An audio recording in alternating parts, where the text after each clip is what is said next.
Setelah kita memahami bagaimana amalan hati itu bukan amalan yang biasa, sekarang pembagian hati kita merambah kepada yang lebih luas. Sekarang hati itu terbagi menjadi berapa sih Ustaz?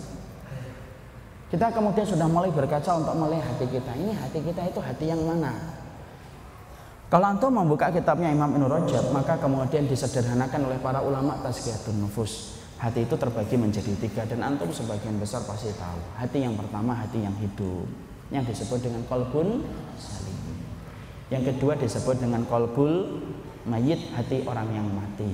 Dan yang ketiga itu disebut dengan qalbun marid, hati orang yang sakit. Itu penjelasan dari Imam Ibnu Rajab dan itu dinukil oleh banyak ulama di dalam Ahlussunnah. Tapi kalau kita kembalikan kepada riwayatnya Hudzaifah Ibnul Yaman, Hudzaifah itu membagi hati menjadi lebih detail dia. Beliau mengatakan hati itu terbagi menjadi 4. Yang pertama qalbun ajrad. Yang pertama itu hati yang terang, putih, bersih. Dan itulah pemilik hati di antara para nabi dan para rasul.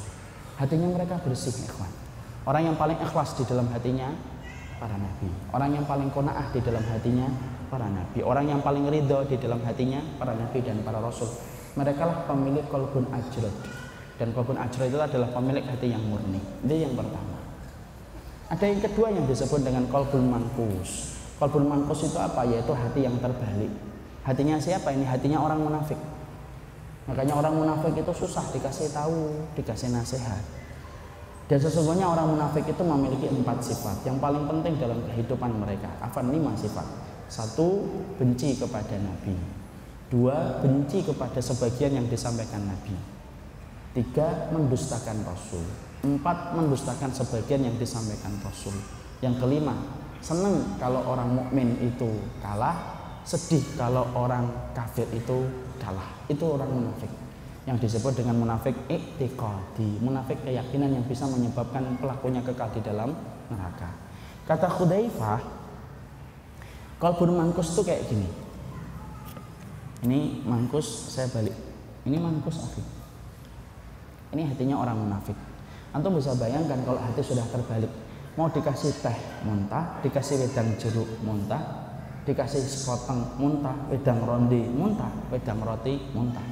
Namanya juga terbalik. Makanya orang munafik itu mengharapkan hidayah bagi orang munafik, kata para ulama, susah. Lebih mudah mengharapkan orang kafir untuk kembali mendapatkan hidayah. Mereka mendapatkan hidayah dan masuk Islam terkadang lebih mudah daripada orang munafik. Karena orang munafik kalau sudah terkena hatinya ketika dia munafik i'tiqadi, biasanya akan membawa kemunafikan itu sampai mati. Kalau orang kafir, akhi, ada di antara orang kafir itu kalau mereka mendengarkan ayat banyak yang meneteskan air mata. Banyak orang kafir itu dia masih respect sama kaum muslimin. Banyak orang kafir itu ketika hatinya dia terkunci tapi kuncinya nggak terlalu kuat, akhirnya kemudian dia mudah untuk mendapatkan hidayah. Itu hatinya orang kafir. Tapi kalau hatinya orang munafik tidak bisa. Hatinya mankus, dia terbalik. Dan biasanya orang kalau sudah terjangkit dengan virus kemunafikan akan dia bawa kemunafikan itu sampai mati. Dan salah satu sifatnya itu apa? Benci sama syariat yang diturunkan kepada Nabi, walaupun dia mengatakan gini-gini saya muslim loh.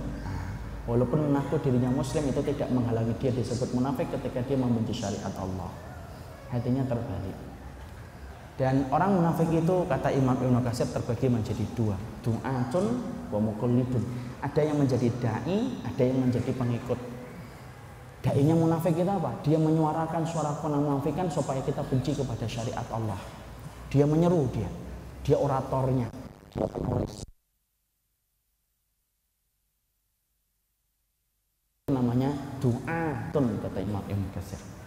Ada yang kedua, muqallid. Muqallid itu siapa? Dia ikut-ikutan karena tidak paham, bodoh, ikut-ikutan untuk membenci syariat pada dasarnya karena dia tidak paham, karena dia tidak tahu.